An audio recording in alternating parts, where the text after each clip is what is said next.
नमस्कार, स्वागत छ दर्शकवृन्द यहाँहरूलाई कार्यक्रम इस्यु अफ द डेमा म Rohan Shrestha. Issue of the डेको आजको यस श्रृङ्खलामा हामी पृथ्वी जयन्ती, राष्ट्रिय एकता दिवस र त्यही सेरोफेरोमा रहेर वर्तमान नेपालको राजनैतिक विषयमा आज हामी कुराकानी गर्न जाँदैछौँ। त्यसको लागि आज हामीसँग हाम्रो स्टुडियोमा राजनैतिक विश्लेषक, अझ भन्नुपर्दाखेरि नेकपा एकीकृत समाजवादीका नेता साध्यबहादुर भण्डारी आज हामीसँग हुनुहुन्छ। स्वागत छ यहाँलाई। धन्यवाद। सबभन्दा पहिला त मैले यो आजको प्रसङ्ग हाम्रो पृथ्वी जयन्ती हजुर र नेपालको राष्ट्रिय राजनीति मैले प्रसङ्ग उप्काउन खोजेँ। तपाईँ हालसालै मात्रै अझ भन्नुपर्दाखेरि तपाईँको राष्ट्रिय जागरण परिषद नेपाललाई विलय गर्दै एकीकृत समाजवादीभित्र जानुभएको छ। हजुर, के कुराले आकर्षित गर्यो माधव कुमार नेपालको पछि लाग्न? होइन, अहिले हामीले दुईटा कुरालाई एकदम मध्यनजर राखेर हेऱ्यौँ। आजको ठिक परिस्थितिमा खास गरेर 12 बुँदे सम्झौतापछि नेपालको कम्युनिस्ट आन्दोलन चाहिँ तपाईँको जसले आमूल परिवर्तनको नारा लगाउँछन् उहाँहरू एक ठाउँमा कहिल्यै पनि नआउने, एउटा तपाईँको मोर्चाबन्दी गर्न पनि हिचकिचाउने, एकीकृत आन्दोलनमा त कहिले आउँदै नआउने, तर ती पार्टीहरू कुनै पनि विकास उन्मुख नभएको एउटा परिस्थिति, त्यस्तो एउटा जडतामा फसेको जस्तो लाग्छ। साध्यबहादुर सर, हजुर, के कुराले चाहिँ तपाईँलाई ट्याक्कै भनिदिनुहोस् न। अब दोस्रो चाहिँ वामपन्थ जुन छ, वामपन्थी पनि तपाईँको जाने अब कमरेड केपी ओलीको पार्टीमा थिएँ म। अब उहाँको पार्टीले एमसिसीलाई जसरी पनि पारित गर्ने भनिसकेपछि उहाँ अमेरिकाको पिठ्ठु हुनुभयो, मतियार हुनुभयो, साम्राज्यवादीहरूको मतियार हुनुभयो। त्यो पार्टी पनि जाने अब वामपन्थ पनि नरहने परिस्थिति भयो। अनि माओवादी पार्टी चाहिँ दोधारे दुईटा डुङ्गामा हिँडिरहेको आभास हुन्छ। एमसिसी पनि पारित गर्दाखेरि पार्टी पनि फुट्ने, यो खालको परिस्थितिमा जाने अकर्मण्य स्थितिमा अड्केर बसेको छ त्यो। र त्यसपछि जाने तपाईँको खास गरेर माधव कमरेड र झलनाथ कमरेडले कुनै पनि हालतमा हामी साम्राज्यवादीका दलाल बन्ने, ताबेदार बन्ने, मतियार बन्ने होइन, हामीले एउटा वाम आन्दोलनलाई जगेर्ना गरेर अगाडि बढ्नुपर्छ, जसको विरासतमा हिजो पुष्पलालदेखि नै यो विकसित भएको आएको थियो। र त्यो खालको एउटा परिस्थिति भइसकेपछि हामीले चाहिँ 15 वर्षदेखि खास गरेर राष्ट्रियताको नारामा होइन, देशभक्तिपूर्ण आन्दोलनमा एउटा अहम भूमिका खेल्दै आएका थियौँ। र यो दुईटा शक्तिलाई एक ठाउँमा हामीले जोड्यौँ भनेदेखि वामपन्थी र देशभक्तहरूको एउटा राम्रो संस्था बनाउन सक्ने देखिसकेपछि हामी अलग बसिरहन आवश्यक नठानेर हामी एकता गऱ्यौँ। त्यही कारणले गर्दाखेरि चाहिँ एकता भयो। अब त्यो एकताले कस्तो स्वरूप लिन्छ भन्ने कुरा चाहिँ समयले देखाउँदै जाला। जनताको चाहना अनुसारको स्वरूप हामी बनाएर लिएर जान्छौँ। एउटा कुरा नि हामीले अघि सुरुमा पनि भनिहाल्यौँ, अहिले चाहिँ पृथ्वी जयन्ती हामीले मनाइरहेका छौँ, राष्ट्रिय एकता दिवस। सरकारी तवरबाट राष्ट्रपति विद्यादेवी भण्डारी गएर पुष्पगुच्छ अर्पण गर्नुहुन्छ, माल्यार्पण गर्नुहुन्छ। यतातिरबाट चाहिँ बिदा दिने कुरा पनि उठ्छ, बेला बेलामा बिदा दिइँदैन भन्दाखेरि अहिलेको वर्तमान परिस्थितिको नेपाल, वर्तमान राजनीति र चाहिँ पृथ्वीनारायण शाहलाई चाहिँ तुलना गरेर हेर्ने हो भने त्यसको सान्दर्भिकता के छ? पृथ्वीनारायण शाहको चाहिँ योगदानले नै यो नेपाल बनेको हो, एकीकरण भएको हो। र यसको जाने तपाईँको यसको सान्दर्भिकता र गौरव यदि हुँदैन थियो भनेदेखि नेपाल भन्ने राष्ट्र नै बन्दैन थियो होइन। अब त्यो बेलामा 3टा विकल्प हाम्रो अगाडि थियो। एउटा सम्पूर्ण नेपाली मिलेर एउटा एकीकृत राष्ट्र बनाउने एउटा विकल्प हाम्रो अगाडि थियो। अर्को विकल्प अङ्ग्रेजले खेद्दै आएको थियो र युद्ध पनि थोपर्दै आएको थियो। अनि त्यसको जाने तपाईँको उपनिवेश भएर जाने आफ्नो सार्वभौमिकता गुमाउने। अर्को चिनियाहरू पनि, चिनिया बादशाहहरू पनि उनीहरू राज्य विस्तारको क्रममा थिए, त्यसको एउटा अङ्ग बन्ने। र यो 3टा विकल्प मध्ये होइन, अब पृथ्वीनारायण शाहले जुन विकल्प चाहिँ तपाईँको रोज्नुभयो र जसको कारणले हामीले अहिले देश पाएका छौँ, जसको कारणले हामीले अहिले राष्ट्र पाएका छौँ। हामीले संसारभरि 200 भन्दा बढी राष्ट्रहरू छन्, त्यसमा गौरव गरेर नेपाली भनेर जाने एउटा आफ्नो झन्डालाई चाहिँ संयुक्त राष्ट्रसङ्घमा फहराउनु। पृथ्वीनारायण शाह एकजना क्रूर शासक अथवा चाहिँ देशभक्त जसले चाहिँ राष्ट्रलाई एकीकरण गरे, कुन रूपमा चाहिँ? किनभने हिजो आज विभिन्न कोणबाट चाहिँ पृथ्वीनारायण शाहलाई विश्लेषण भइरहेको छ। अझ पछिल्लो समयलाई हेर्ने हो भनेदेखि त राजनीतिक दलका शीर्ष नेताहरूबाट नै आउने अभिव्यक्तिबाट पनि थुप्रै प्रश्नहरू चाहिँ जन्माइरहेको यो अवस्थामा साँच्चै हो चाहिँ के, कसरी चाहिँ यसलाई हेर्न सकिएला? युद्ध बिना क्रूरता युद्ध हुँदैन, बुझ्नु होइन कि? एकीकरण एउटा युद्ध हो। 27,000 मानिस मारिएका छन्। हामी मात्र मरेका छैनौँ, अङ्ग्रेजहरू पनि मारिएका छन्।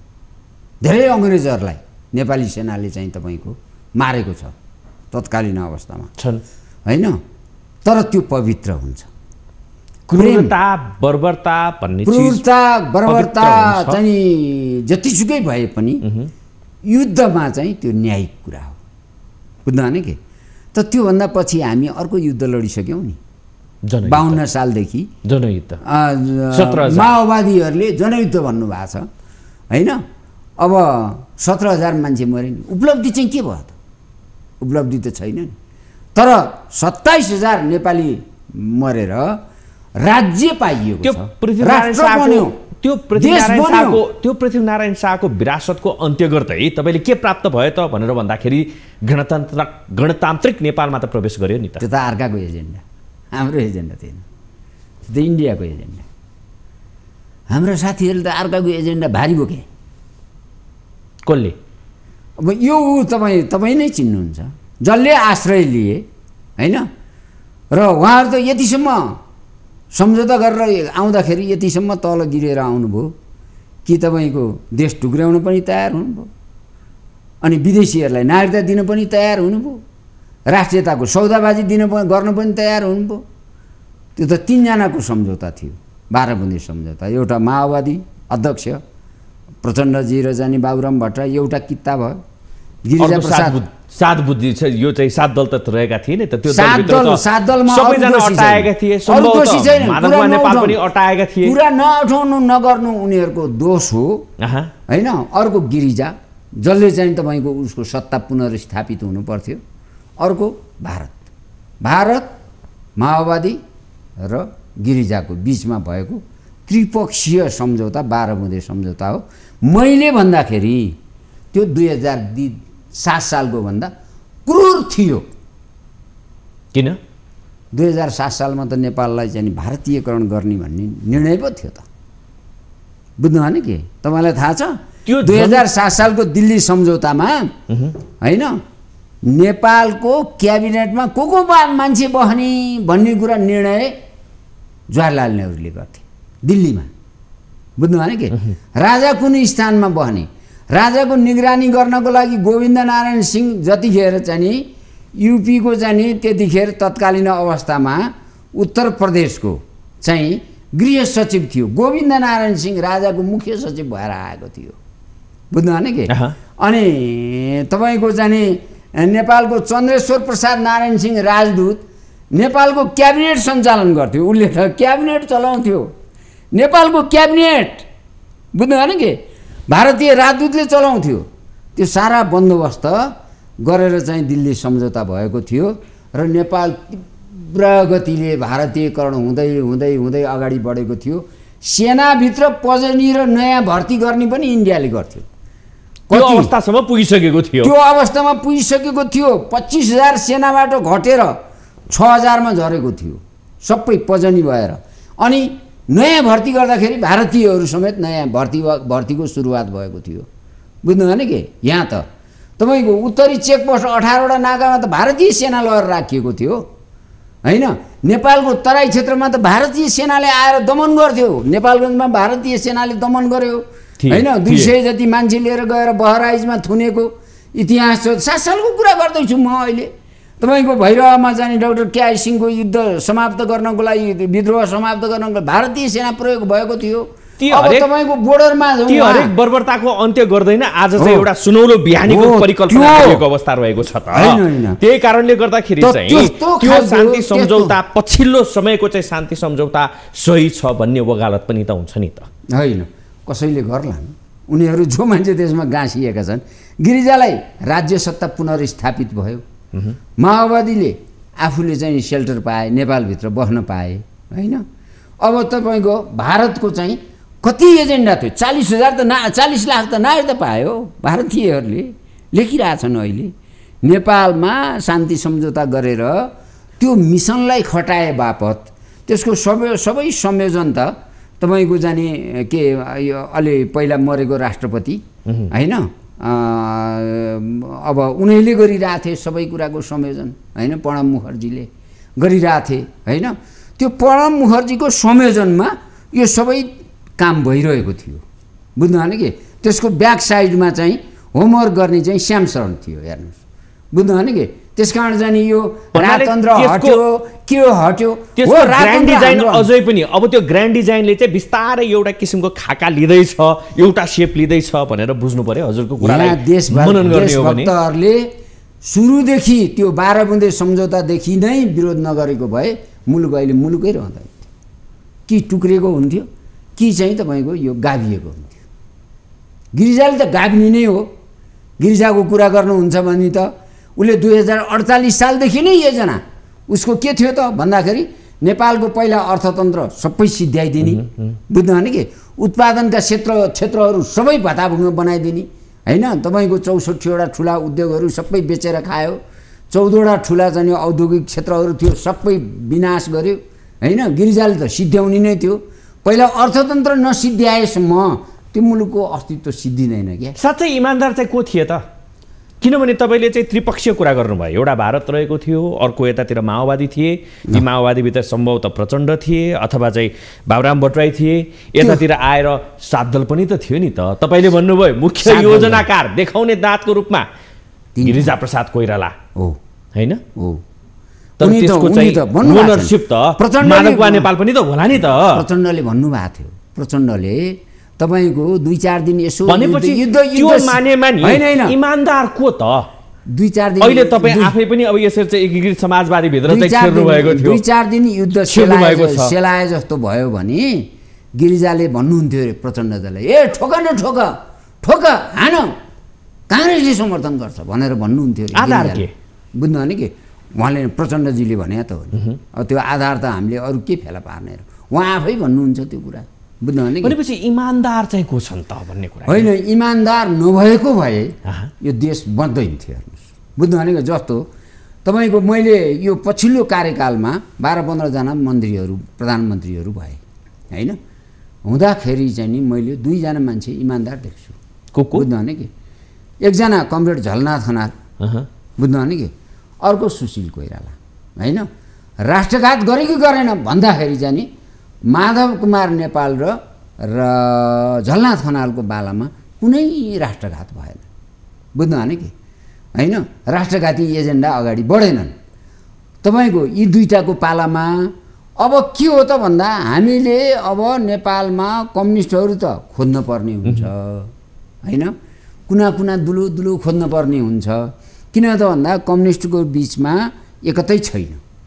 साँच्चा कम्युनिस्ट जसले आफूलाई घोषणा गरे कम्युनिस्ट सिद्धान्तकै औचित्य छ र भन्ने पनि प्रश्न छ कि यति बेला चाहिँ। त्यो प्रश्न होला आफ्नो ठाउँमा, त्यो प्रश्न खडा गर्ने काम यहीँका मान्छेहरूले सुरु गरेका हुन्। हैन विश्वव्यापी रूपमा पनि हेर्ने हो भनेदेखि कम्युनिस्टको औचित्य के छ र भन्ने छ। अब नारायणमान बिजीको चाहिँ भक्तपुरको एउटा क्षेत्रमा गएर खुम्चिनु भयो, देशव्यापी पार्टी एक क्षेत्रमा गएर खुम्च्यो, तर पनि उहाँको बुद्धि के आएको छैन भन्दाखेरि हामी कम्युनिस्टहरू एक ठाउँमा हुनुपर्छ भन्ने बुद्धि अहिलेसम्म आएको छैन। अब बिस्तारै चाहिँ तपाईँको जाने अर्काको सहारा बेगर चुनावमा उठ्दाखेरि एक सिट पनि नआउने स्थितिमा मोहन विक्रम पुग्नुभयो, तर पनि उहाँ त्यो चेतना छैन। सिपी मैनालीको त तपाईँको 9वटा सिट भएको पार्टी अब गुज्रिएर सिद्धियो होइन। अब चाहिँ तपाईँको ऋषि कटेलको त चुनावमै उठ्न छोडे, उनको चाहिँ उठ्ने उम्मेदवारै छैन हैन। लगभग औचित्य नै समाप्त भएको अवस्था हो। पार्टीकै कुरा गर्ने हो भनेदेखि त पार्टी चाहिँ अब विघटन भइसक्यो। माधव नेपालकै औचित्य के, प्रचण्डकै औचित्य के भन्नेमा पनि प्रश्न चिन्ह लाग्यो। त्यस्तै प्रश्न चिन्ह लगाउँदै जाने हो भनेदेखि त साध्य सर। देशमा फेरि वाम जनमत जो छ हैन, त्यो वाम जनमतलाई सङ्कलित गरेर हामीले अगाडि नबढाउनु हो भने यो मुलुक समृद्धशाली बन्न सक्दैन। यहाँ दक्षिणपन्थीहरू प्रतिक्रियावादीहरूका जाने मतियारहरूले देश कुनै हालतमा भन्न दिँदैन। के भन्नुस् त कस्तो किसिमको व्यवस्था नेपालको माटो सुहाउँदो हुन्छ, किनभने आज हामी पृथ्वी जयन्तीको सेरोफेरोमा पनि छौँ। नेपालको अहिलेको जुन सत्ता संरचना छ, यो सत्ता संरचना चाहिँ कस्तो भयो भन्नुहुन्छ भने हिजो सामन्त वर्गको हातमा राजनैतिक नेतृत्व थियो, त्यसले सत्ता कसको सहारामा चलाइरहेको थियो त भन्दा दलाल पुँजीपति वर्ग र नोकरसाही पुँजीपति वर्गको सहारामा सत्ता सञ्चालन गरिरहेको थियो सामन्त वर्गले। सामन्त वर्गको राजनैतिक सत्ता चाहिँ ढल्यो, त्यो राजतन्त्र ढलिसकेपछि राजनैतिक सत्ता चाहिँ ढल्यो, तर उत्पादन पद्धति र प्रणाली चाहिँ सामन्त वर्गकै बाँकी छ नेपालमा एउटा। दोस्रो कुरो चाहिँ तपाईँको सामन्त वर्गको ढलेको सत्ता चाहिँ कसले उठाए त भन्दा दलाल पुँजीपतिहरू चाहिँ तपाईँको ठ्याक्क अगाडि आए र अहिले दलाल पुँजीपतिहरूको प्रमुखतामा नोकरसाही पुँजीपति र बचेखुचेका सामन्त वर्गको बिचमा सत्ता छ। यसलाई ढाल्नुपर्छ। अब यसलाई ढालेर बल्ल समाजवादी जग तयारी हुन्छ। अब हाम्रो ओरिएन्टेसन कता छ त भन्दा संविधानले पनि हामीलाई समाजवादतिर जा भनेर भन्छ, नेपाली जनताले नि समाजवाद चाहन्छन्, जनमत पनि कम्युनिस्टहरूको व्यापक छ। त्यसले गर्दा यो तीनटा आधारलाई हामीले चाहिँ अगाडि बढाउने हो भनेदेखि वामपन्थीहरू र देशभक्तहरूको सरकार बन्नुपर्छ। अब नेपालमा त्यो पार्टी को हुनसक्छ त भन्दाखेरि त्यो केपी ओलीको पार्टी अब त्यो बन्न सक्ने सम्भावनाबाट गुज्रिसक्यो। अब प्रचण्डजीको पार्टी अहिले त्यो चाहिँ तपाईँको व्यापक परिवर्तन भयो भने त्यो ठाउँमा आइपुग्ला। अरू कम्युनिस्टहरू चाहिँ एक ठाउँमा आउनै सक्दैनन्, उनीहरू विलिन भएर जान्छन्।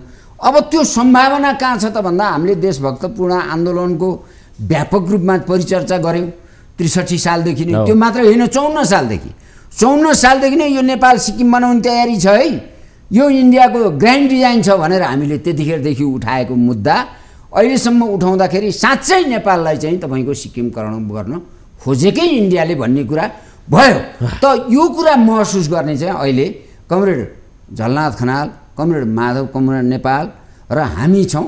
हामीले नयाँ पार्टी बनाएका छौँ, त्यसको भविष्य छ। आशा गरौँ भविष्य छ छैन त्यो भनेदेखि पछिको चाहिँ लेखाजोखा होला। अहिले पनि पालो भएको छ ब्रेकको। ब्रेकपछि हामी फेरि पनि एकपटक चाहिँ के हो त मुलुकले निकास किन पाउन सकेन लगायतका विषयमा कुराकानी गर्नेछौँ एकैछिनको ब्रेकपछि।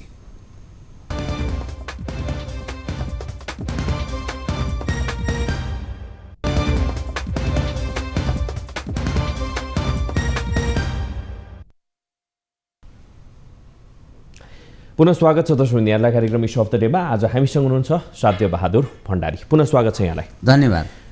अब मुलुकको भविष्य कस्तो देखिन्छ? मलाई के लाग्छ भन्दाखेरि आउने चुनावसम्ममा होइन कम्युनिस्ट पार्टीहरूभित्र व्यापक उथलपुथल हुन्छ होइन। अब त्यो उथलपुथल हाम्रोमा मात्रै कम्युनिस्ट पार्टीमा मात्रै हुँदैन, समाजवादीभित्र मात्रै हुँदैन। जसले आफूलाई कम्युनिस्ट पार्टी भनेका छन् त्यो उथलपुथल चाहिँ तपाईँको चाहिँ कङ्ग्रेसभित्र पनि हुन्छ, बुझ्नु होइन कि कङ्ग्रेसभित्र पनि हुन्छ। किनभने कहिल्यै पनि पदको लालचमा नपरेको शेखर कोइरालाजी प्रतिपक्षमा हुनुहुन्छ अहिले होइन। पदले बार्गेनिङ गरेर होइन देशलाई नै डुबाउन जस्तो खालको जुवा खेल्न पनि तयार भएको शेरबहादुर देउवाजी हुनुहुन्छ। त्यसले गर्दाखेरि काङ्ग्रेसभित्र चाहिँ विभाजनको रेखा देखा परिसकेको छ एउटा। रामचन्द्र पौडेल अब चाहिँ तपाईँको शेरबहादुर देउवाको भैया हुने कि तपाईँको सुशील कोइरालालाई के अरे तपाईँको शेखर कोइरालालाई साथ दिने भन्ने दोधारमा अहिले रामचन्द्र पौडेल हुनुहुन्छ, बुझ्नु भएन कि। उहाँको चाहिँ तपाईँको अब चाहिँ शेरबहादुर देउवाको भरिया भएर हिँड्नुभयो भने उहाँको आजसम्मको साथ समाप्त हुन्छ। त्यसले गर्दाखेरि मैले के देख्छु भन्दाखेरि रामचन्द्र पौडेल र चाहिँ तपाईँको चाहिँ शेखर कोइरालाको काङ्ग्रेसभित्र राम्रो मोर्चाबन्दी बन्छ। त्यो भएपछि यतातिर शेरबहादुर देउवालाई अप्ठ्यारो पर्छ, बुझ्नु भने कि मोर्चाबन्दी बन्छ। यतातिर कम्युनिस्टको हकमा चाहिँ के हुन्छ? कम्युनिस्टहरूको हकमा चाहिँ तपाईँको चाहिँ एमसिसीले धेरै कुराको तय गर्छ, बुझ्नु भने कि। शेरबहादुर देउवा त पुगिसक्नु भएको छ होइन, केपी ओलीको पार्टी त 4वटा टुक्रामा विभाजित गर्नुस् होइन। उहाँले एमसिसीको जुन चाहिँ तपाईँको त्यो जुन गठबन्धनमै पो समस्या आउने हो कि? होइन आउँदैन। अहिले गठबन्धनमा समस्या आउने मैले देख्दिनँ। किन त भन्दाखेरि काङ्ग्रेसभित्रको विद्रोहको स्थितिले गठबन्धनमा समस्या आउँदैन, बुझ्नु भने के, नत्र भने आउँथ्यो। अब त्यो खालको जाने षड्यन्त्रकारी भूमिकामा त केपी कमरेड हुनुहुन्छ होइन। तर समस्या के छ भने अहिले 2 महिना 3 महिनादेखि हेर्नुहोस् केपी कमरेड कहाँ एकजना मान्छे पनि गएको छैन। बरु 2-4 जना घट्यो भनेदेखि केपी कमरेडबाट मान्छे घट्दै गइरहेको छ होइन। त्यसले के देखाउँछ अझै पनि नेपाली राजनीतिको मियो त हुनै हुने होइन, माने पनि नमाने पनि मियो हुन्। तर त्यो मियो केले खायो त भन्नुहुन्छ भन्दाखेरि उहाँलाई एमसीसीले खान्छ, एमसीसीले खान्छ। मेरो त अहिले पनि सुझाव के हो भने एमसीसीको कात्रो छोडिदिनुहोस् भन्ने हो। त्यसले तपाईँलाई जलाउँछ भनेर भनेकै छु मैले होइन। अब तपाईँको अहिले फेरि उहाँको जाने भ्रष्टाचारका जुन श्रृङ्खलाहरू देखा परेका छन् उहाँको पालाका होइन, त्यसले पनि उहाँप्रतिको जाने आस्था जनताको बिचमा घटेर गएको छ। अर्कोतिर पार्टीभित्र जुन खालका विकसित भइरहेका छन् जाने उहाँभित्र 4वटा पार्टीमा विभाजित हुने चुनावसम्म आउँदाखेरि होइन। एउटा भीमरावलजीहरू अब त्यहाँ टिक्न सक्ने आधार छैन। त्यो भीमरावलजीहरू आफ्नो राजनीति आस्थालाई जोगाउने हो भने त्यो पार्टीबाट छुट्टी भिन्न हुनैपर्छ। त्यसको मिलाप बिन्दु भनेको चाहिँ फेरि समाजवादी नै होला तपाईँहरूको विश्लेषण अनुसार। त्यो उहाँले चयन गर्ने कुरा भयो, त्यसमा मैले भन्दिन पर्दैन। दोस्रो आएर अहिले यो युरोपियन युनियनहरूको चाहिँ भत्ताखानीहरू, क्रिस्चियन चाहिँ नीतिलाई चाहिँ वृद्धि बढाउनेहरू, जातिवादीहरू क्या हो त्यो विषयमा होइन, जातिवादीहरू त्यसका मूल मान्छेहरू चाहिँ कहाँ छन् त अहिले भन्दाखेरि केपी कमरेड कहाँ छन्, यतातिर छैनन्। उनी सबै पार्टीभित्र छन्। होली वाइनको फेरि थप्पा त यतैतिर लाग्छ। अब चाहिँ तपाईँको चाहिँ दोस्रो चाहिँ मलाई त्यो उनीहरूले छुट्टै पार्टी बनाउँछन् भन्ने मलाई लाग्छ चुनावसम्म जाँदाखेरि।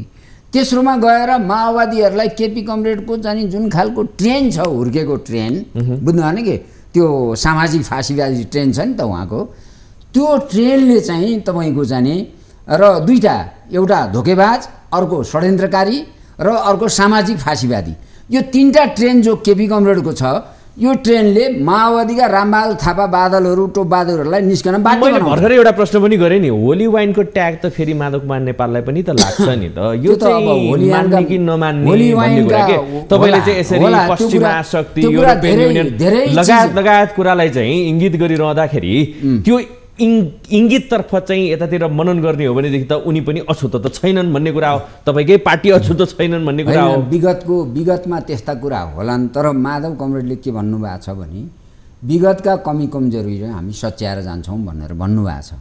त होलीयानका मूल संयोजक त तपाईँ केपी कमरेडै हो फेरि पनि होइन। उहाँले म सच्याएर जान्छु त भन्नुभएको छैन अहिलेसम्म। विगतका गल्ती भयो भनेर सच्याउने कुरा चाहिँ आत्मालोचना त गर्नुभएको छैन। त्यो त माधव कमरेडले त गरिसक्नुभयो होइन, धेरै पटक गरिसक्नु भएको छ। त्यस कारण चाहिँ हामीले चिजलाई विकसित कसरी हुँदैछ भन्ने कुरालाई पनि हेर्नु पर्यो। त्योदेखि बाहेक यदि चाहिँ अरू पार्टी होइन, जस्तो चाहिँ नेकपा मसाल भयो, नेकपा भयो, रोहितहरू भयो, अथवा सिपी मैनालीहरू भयो, सिपी गजरेलहरू भयो, सिपी चाहिँ तपाईँको चाहिँ विप्लवहरू भयो, ऋषि कट्टेलहरू भयो, उहाँहरूले चाहिँ तपाईँको एक ठाउँमा जमेर पार्टी एकता गर्नु भएन भने उहाँहरूको पार्टी फेरि विभाजित हुन्छ, सबैको पार्टी विभाजन हुन्छ। र त्यो आउने थलो भने चाहिँ एकीकृत समाजवादी नै हो। किनभने यहाँ वामपन्थीहरू र देशभक्तहरूको पुनर्मिलन भएको छ। यसले एउटा नयाँ धाराको सृष्टि गरेको छ। वामपन्थीहरू देशभक्त हुन सक्छन् कि सक्दैनन्, अथवा देशभक्तहरू वामपन्थी हुन सक्छन् कि सक्दैनन्? वामपन्थी भइसकेपछि देशभक्त हुनैपर्छ। किनभने यतातिर राजावादीहरू पनि आफूलाई चाहिँ देशभक्त भनेर भन्छन् कि उनीहरू राष्ट्रवादी भन्छन्। राजावादीका कैयौँ शक्तिहरूले देशका माया गर्ने तत्त्वहरू छन् त्यहाँ, बुझ्नु भने कि छन्। हामी उनीहरूसँग तपाईँको जाने कुनै न कुनै क्षणमा गएर कुनै न कुनै कुनामा गएर हामी हातमालो गर्न सक्छौँ। भनेपछि फेरि पृथ्वीनारायण शाहको विरासतलाई चाहिँ अगाडि बढाउने चाहिँ प्रयास प्रपञ्च पो हो कि मुलुकको हितको लागि? मुलुकको हितको लागि हामीले त्यो काम गर्नैपर्छ। किनभने अहिलेको अवस्थामा सबैभन्दा खतरनाक गेम भनेको अमेरिकाको एमसीसी मार्फत नेपालमा भित्रिन लागेको होइन। यदि राजाले विरोध गरेर आउँछन्, यदि चाहिँ तपाईँको राजावादीहरूले विरोध गरेर आउँछन् भने बुझ्नु भने कि सडकमा उनीहरू आउँछन् भनेदेखि सडकमा हाम्रो तपाईँको हातेमालो हुन्छ। त्यसमा कुनै भिन्नता हुँदैन। एमसीसीको प्रसङ्ग तपाईँले उठाइहाल्नुभयो। हुन त हामी समयको एकदम अन्त्यतिर छौँ। आजको प्रसङ्ग भनेको हाम्रो मुलुकको समस्या हामी हुन त एमसीसी पनि कता कता लगेर चाहिँ जोडिन्छ त्यो विषय। एमसीसी पास गर्नको लागि यति बेला खेल भइरहेको छ। हो, शेरबहादुर देउवाले केपी ओलीको साथ मागिरहनु भएको छ। अब के होला? अब मलाई के लाग्छ गठबन्धन पनि छ, हाम्रो ब्याक साइड छ, यो पृष्ठभूमि तपाईँले यो पृष्ठभूमि उठाइहाल्नुभयो होइन। शेरबहादुर देउवाले 2017 को सेप्टेम्बर 14 गरेको सम्झौता भन्दा एउटै वस्तु दुई पटक सम्झौता भयो। एउटा कार्यान्वयन सम्झौता 2019 को सेप्टेम्बर 21 मा भयो। एउटा सम्झौता सेप्टेम्बर 14, 2017 मा भयो। 2017 मा एमसीसी को सम्झौता हुँदाखेरि यो आइपीएस को अङ्ग हो भनेर उल्लेख गरेका थिएन अमेरिकाले, जबकि केपी ओलीले सम्झौता गर्दा आइपीएस को अङ्ग हो भनेर उसले परिभाषित गरिसकेका थियो। दोस्रो कुरो, शेरबहादुर देउवाले सम्झौता गर्दाखेरि यो संसदमा लानै पर्दैन थियो, बुझ्नु भने कि होइन। अब केपी ओलीले यो संसदमा लगेर तपाईँको चाहिँ सुपर कानुन बनाउने निर्णय गर्नुभयो। दोस्रो, तेस्रो आएर चाहिँ तपाईँको शेरबहादुर देउवाले गर्दाखेरि तपाईँको एमसीसीलाई नियन्त्रण गर्न राज्यको भूमिका र कानुनको भूमिका थियो, त्यसलाई केपी ओलीले अन्त्य गर्यो। त्यसले गर्दाखेरि राष्ट्रघाती चाहिँ शेरबहादुर देउवाले गरेको एमसीसी पनि राष्ट्रघाती थियो। त्यो अमेरिकन युद्ध नीतिलाई भित्राउन चाहेको, उसले नेपाललाई अफगानिस्तान बनाउने, इराक बनाउनै चाहेको, तर त्योभन्दा लाखौँ गुणा राष्ट्रघाती चाहिँ केपी ओलीले गरेका छन्। राष्ट्रघात चाहिँ यो एमसीसीको बारेमा। त्यसकारण चाहिँ तपाईँको खतरनाक गेम कहाँ हुनसक्छ भन्दाखेरि अब 17,000 मानिस मारेको चाहिँ तपाईँको तकमा लिनको लागि एमसीसीलाई अगाडि बढाएको तपाईँको जाने बाबुराम भट्टराईले अमेरिकासँग, किनभने अमेरिकाको चाहिँ नजरमा बाबुराम भट्टराई आतङ्ककारी थिए। त्यो आतङ्ककारी ट्याग हटाएर तपाईँको चाहिँ एमसीसी पारित गरिदिने, तर अमेरिका भ्रमण गर्ने र नेपालमा लगानी बोर्ड गठन गर्ने, जो नेपाली जनताको लागि भोलिको लागि पनि अत्यन्त घातक छ। एउटा दुईटा काम उनले गरे बाबुराम भट्टराई। अब बाबुराम भट्टराई हेर्नुहोस् है, अमेरिकाले यिनीहरूको चुनाव खर्च सबै बेहोरिदियो भनेदेखि भोलि के हुनसक्छ? शेरबहादुर देउवा, बाबुराम भट्टराई र केपी ओली एक ठाउँमा आउन सक्छ। त्यतिखेर मुलुक चाहिँ एकदम ठुलो खतरनाक डिलमा उभिन सक्छ, बुझ्नु भने कि। र त्यसको विरुद्ध आम जनतालाई सडकमा उतार्न पर्ने हुन्छ र त्यो अवस्थामा सबै पार्टी पनि एकताबद्ध हुनुपर्ने हुन्छ। यी सबै मनगणन्ते कुराहरू हुन्, त्यस्तो केही पनि हुँदैन। अमेरिकाले चाह्यो भनेदेखि एमसीसीकै सहारा लिनु जरुरी छैन भन्ने विश्लेषण पनि हुन्छ नि। तर हो, अमेरिकाले इराकमा हात हाल्दा, अफगानिस्तानमा हात हाल्दाखेरि तपाईँको जाने त्यहाँ कल्पित, तर अहिलेको बेलामा त्यो चाहिँ जान्छ होइन।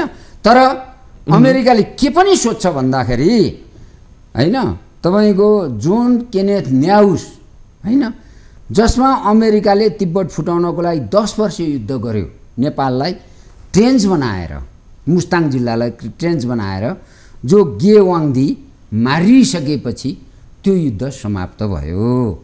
त्यसकारण अमेरिका नेपालबाट हारेको तपाईँको इतिहास पनि छ। एउटा पृथ्वीनारायण शाहको पालामा बेलायत हारे, हेर्नुहोस् है, अङ्ग्रेजहरू हारे होइन नेपालबाट। त यो युगमा आएर अमेरिका 10 वर्ष युद्ध यहाँ बसेर चलाउँदाखेरि पनि अमेरिका हारे, बुझ्नु भने कि। त्यो इतिहासलाई पनि उनीहरूले हेर्छन् र यो आधारमा तपाईँको चाहिँ सिद्धिमिति नेपालमा चाहिँ तपाईँको हात हाल्न अमेरिकालाई गाह्रो पर्छ। साथै सर, हामीले सुरुवात पृथ्वीनारायण शाहबाट गरेका थियौँ, लगभग समयको अन्त्यतिर छौँ हामी। जाँदा जाँदै बिट पनि पृथ्वीनारायण शाहबाटै मार्न चाह्यौँ। पृथ्वीनारायण शाहलाई सबैले मानेका छन्। पृथ्वीनारायण शाह नभएको भए राष्ट्र एकीकरण हुँदैन भनेर भनि पनि रहेका छन्। कुनै न कुनै रूपमा सरकारका प्रमुखहरू गएर माल्यार्पण पनि गर्ने गरी नै रहेका छन्। यद्यपि खुलेर चाहिँ किन बोल्न सक्दैनन् पृथ्वीनारायण शाह? हामी सबैले खुलेर बोल्नुपर्छ। हाम्रो देश निर्माण गर्ने, हामी स्वतन्त्रता दिवस हामी मान्दैनौँ, तपाईँलाई थाहा छ कि छैन? होइन, राजनीतिक दलका शीर्ष नेताहरूले गणतन्त्र दिवस मान्छौँ, अरू दिवस मान्छौँ, स्वतन्त्रता दिवस मान्दैनौँ, किनभने नेपाल आदिमकालदेखि स्वतन्त्र छ र पृथ्वीनारायण शाहले भत्केको नेपाललाई एकीकरण गरेर हामीलाई राष्ट्र चाहिँ बनाएर दिनुभएको छ। बुझ्नु भएन के? त्यसकारण चाहिँ योभन्दा ठुलो गौरव के हुन सक्छ? पृथ्वीनारायण शाह भन्ने बित्तिकै सबै कुरालाई चाहिँ लगेर राजतन्त्रसँग जोडिदिनु जरुरी छ? छैन। निश्चित रूपमा उहाँको सन्तान राजा भए होइन, यो हो होइन। तर चाहिँ नि पृथ्वीनारायण शाहले एकीकरण नगरिदिएको भए तपाईँ हामी कसैले पनि राष्ट्र हुँदैन थियो र हामी नेपाली हुँदैन थियो। ल त साथी सर, धेरै धन्यवाद। हजुर धन्यवाद। हस् दर्शक यहाँलाई पनि धेरै धन्यवाद आज हामीलाई साथ दिनुभएकोमा। हेर्दै रहनुहोला न्युज 24 टेलिभिजन। नमस्कार।